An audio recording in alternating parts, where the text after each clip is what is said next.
I'm proud to say I'm the youngest person to ever serve in the El Jefe crew, and I'll venture to say I'm the smartest.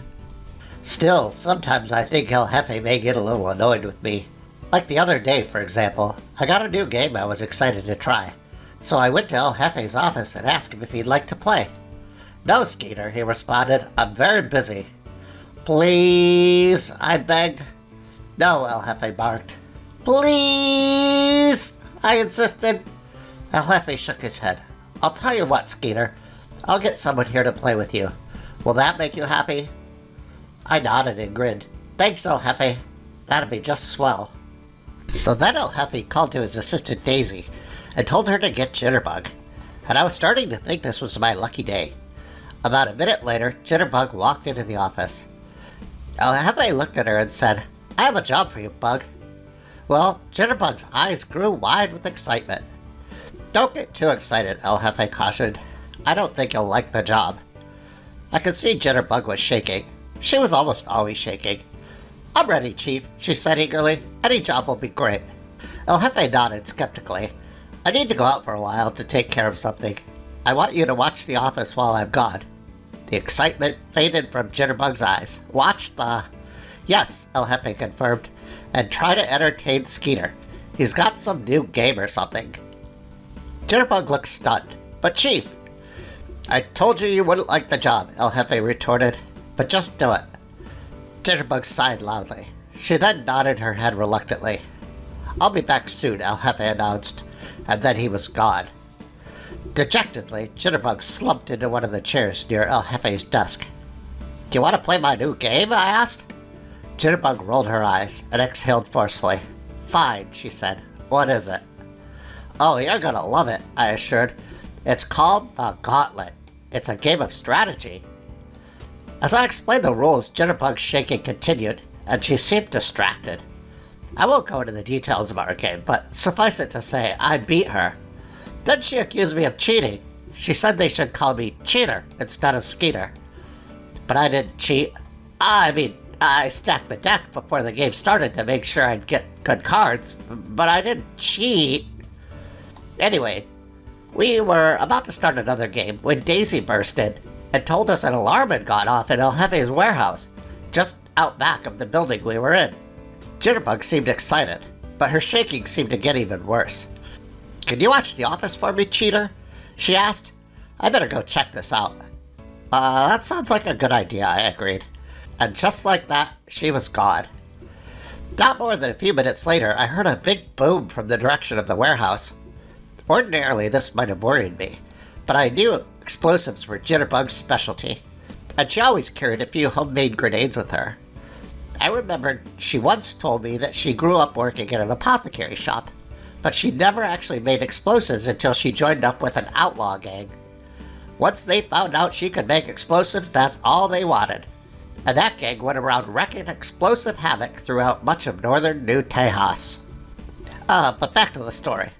A few seconds later, I heard another explosion, so I determined Jitterbug must still be okay, and that the bravest thing I could do would be to stay put and keep an eye on the office, just like Jitterbug had asked me to.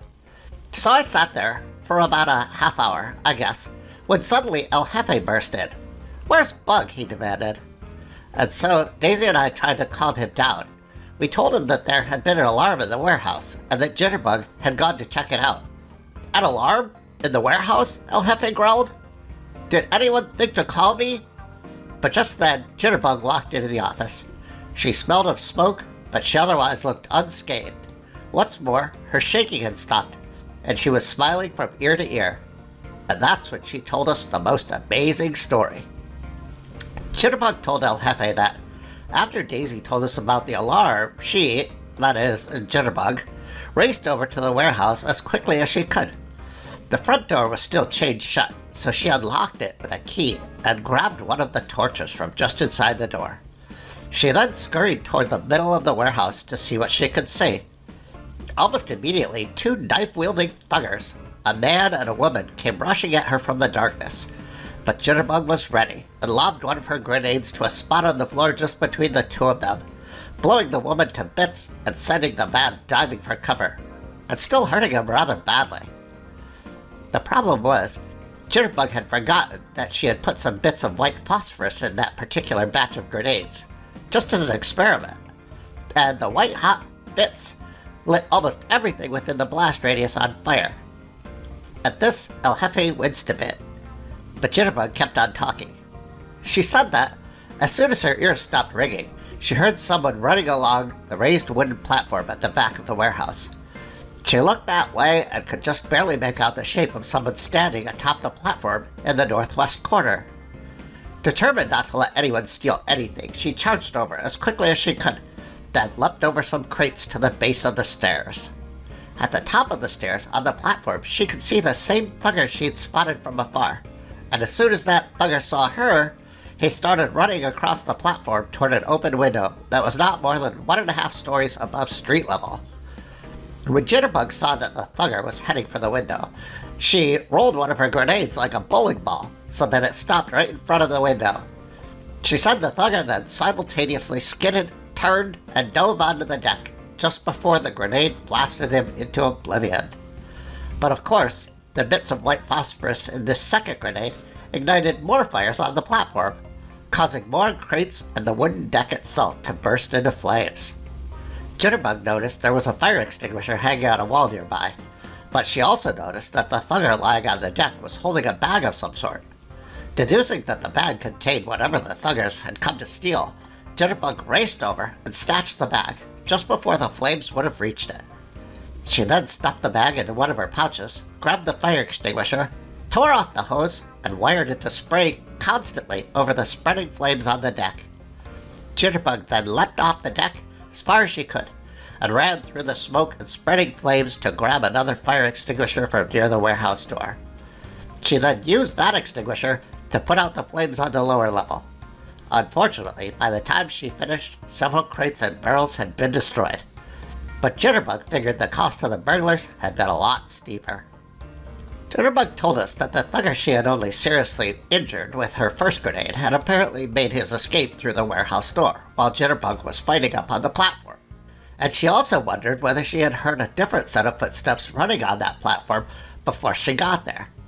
She tried to follow the wounded thugger's blood trail, and could see that he was trying to make his way south, but in the darkness of the evening, she lost the trail rather quickly.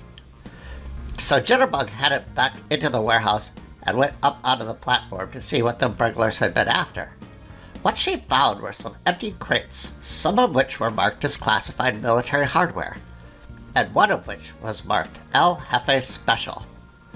At this, El Jefe winced again, knowing that El Jefe Specials were his most premium and expensive chemicals. Still, Jitterbug continued her story. She said she looked inside the bag she had retrieved from the thugger and was able to match the flawless electronic components in that bag to the inventory from the military crates, but there was no sign of the El Jefe Specials. But as Jitterbug was looking around the area, she spotted a paper flyer advertising the Pickled Goat, a nearby bar on the main strip of the crest. Theorizing that one of the burglars might have accidentally dropped that flyer, Jitterbug ran over to the Pickled Goat as quickly as she could. Just outside the bar was parked a low-rider crew cab pickup truck painted with flames. Jitterbug told us that even though the truck had seen better days, to her it was a thing of beauty. She looked under a tarp in the back of the truck, but all she found were empty crates. So, leaving the truck, Jitterbug headed into the bar. She told us the bartender was very nice to her, especially after she gave him a handful of silver she had looted from the thuggers at the warehouse. The bartender explained to her that, just a few minutes before she arrived, a thugger-like individual had run into the bar and went over to talk to 4 rough-looking thuggers at a back table. And then he left. The bartender said the 4 thuggers at the back table were part of the El Toro gang. Jitterbug examined the 4 thuggers carefully, and said they looked rather tough. Each of them had matching full-body tattoos and shaved heads. One of them was a scrawny little guy that Jitterbug thought might have been a fire elementalist, based upon the flames dancing on his fingertips. Another was very large, and wore wrappings over his head and face. Jitterbug said that, given how ugly the rest of them were, she could only imagine how ugly the big one must have been. Speculating that these four were unlikely to be cooperative, Jitterbug took a hit of Nirvana to calm her nerves. Then she pulled out one of her grenades and held it out in front of her in a nonchalant fashion. She then walked over to the El Toro thuggers, presenting the grenade as if it were a birthday cake.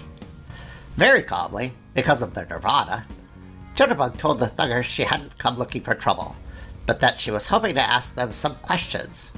She then tossed the grenade into the air and caught it with the same hand when it fell back down. The reaction of the thuggers was about what Jitterbug had expected, in that they told her they wouldn't tell her anything and referred to her using derogatory terms that I'd rather not repeat. So Jitterbug pretended to be very scared, and she started backing away from the table, telling the thuggers that she didn't want any trouble, and that she could see she didn't want to mess with them. Then, when she was just about far enough away, she pulled the pin and tossed the grenade onto the thugger's table, and just before the grenade exploded, she dove backward toward the door of the bar. Boom! Jitterbug said she glanced back to see bits of barroom furniture scattered everywhere. The little fire thugger had been blown to bits, and the El Toro leader had been blown into a corner and apparently had suffered a critical injury. The other two thuggers, however, apparently dove for cover and were lying on the floor, but didn't appear to be very badly injured. Jitterbug said this was especially true of the big guy with the wrapped face, who just looked like he was eager to get to his feet and smash Jitterbug with his bare hands. Jitterbug said the injured El Toro leader started coughing commands to his men and then pulled out a shotgun, which Jitterbug held up to show El Jefe. The leader then made a pathetic attempt to shoot Jitterbug from across the barroom, before slipping into unconsciousness from the pain of his shrapnel wounds. The big guy then stood up and came charging at Jitterbug, fists raised. So, still lying on the ground at the spot where she dove, Jitterbug drew another grenade and rolled it through the big guy's legs so that it stopped halfway between him and the other conscious El Toro thugger. This time, Jitterbug was far enough away that she didn't need to dive, which was good, given that she was already on the ground and probably couldn't have leapt very far. Instead, she watched the shrapnel tear the smaller El Toro thugger to bits. But the big guy once again dove away from the blast, and it looked to Jitterbug like he wasn't much more injured than he had been after the first blast. And, of course, the second blast also cleared out a lot more of the barroom tables and chairs, for which Jitterbug said she was starting to feel kind of guilty. At this point, Jitterbug realized she was down to just one grenade, and she knew she would have to make it count. The big guy then jumped to his feet again and charged over, raising a huge fist into the air and slamming it down toward Jitterbug. But she rolled out of the way just in time, and the big thugger's fist hit nothing but floor. So then, Jitterbug scrambled to her feet and scurried to a new position near the bar itself. She then pulled her last grenade and tossed it right at the big guy's feet. Jitterbug said he tried to dive away again, but this time a few bits of shrapnel tore into his giant backside, leaving the seat of his jeans torn and smoking. Jitterbug could tell he wouldn't be able to shake off these injuries so easily, and that was good, because she didn't have anything left to fight with. Still, the big thugger stood up, much slower this time, and lumbered toward Jitterbug with his fist swinging clumsily in front of him. But before he could reach Jitterbug, the big thugger collapsed on the barroom floor, with his backside still smoking. Jitterbug said she looked around at the mess she made of that poor bartender's bar, and she felt bad. But the bartender, the waitress, and everyone else in the bar had run out after her first grenade exploded. So, taking a deep breath, she walked over and grabbed the shotgun from the unconscious El Toro leader. She then walked back to the big guy, racked a shell, and blasted his brains into the floorboards. She then did the same to the other El Toro thugger, just for good measure. She said there wasn't any reason for her to bother with the little fire guy, as he had been completely blown to pieces. But she thought El Jefe might be interested in talking to the El Toro leader, so she attempted to bind his wounds to stop the bleeding. But she was too late, and he expired as she was treating him. With all of the El Toros dead, Jitterbug checked each of them for valuables, and collected various miscellaneous items, including the shotgun, some shells, and some platinum coins, which she left on the bar with an apology note.